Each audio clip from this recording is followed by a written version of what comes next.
د نیوز پری چینل لیدونکو سلام په موکړې د دې سات مهمو ورستیو لنډو خبرونو ته بسم الله الرحمن الرحیم.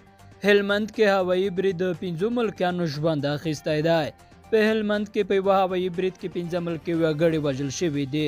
د هلمند د ولایتي شورا غړو رسنیو ته په خبرو کې ویلي چې تېره شپه هوایي ځواکونو د مرکز لښکرګاه په مربوطاتو کې هوایي برید کړی چې له امله یې 5 ماشومان وژل شوي دي.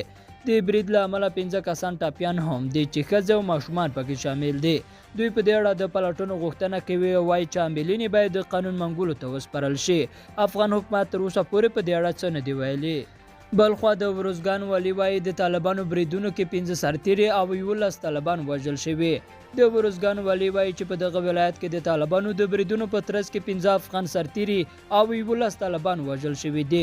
والي محمد عمر شیرزاد نن پنجشنبه رسنیو ته وویل طالبانو د سوپیانو په سیمه کې د پاڅونوالو یا سونګوریانو او ملي اردو پر یوه قرارګاه د موټر بم برید هڅه هم کړې چې هدف ته تر رسیدو مخکې چاودېدلی دی. ښاغلي شیرزاد زیاته کړه تېره شپه د ترینکوټ ښار په سوپیانو او چینارک سیمه کې د وسلوالو طالبانو د بریدونو پر مهال 15 افغان سرتیري چې 3 پولیس او 2 د ملي اردو سرتیري دي وژل شوي او 15 تنه نور ټاپیان دي.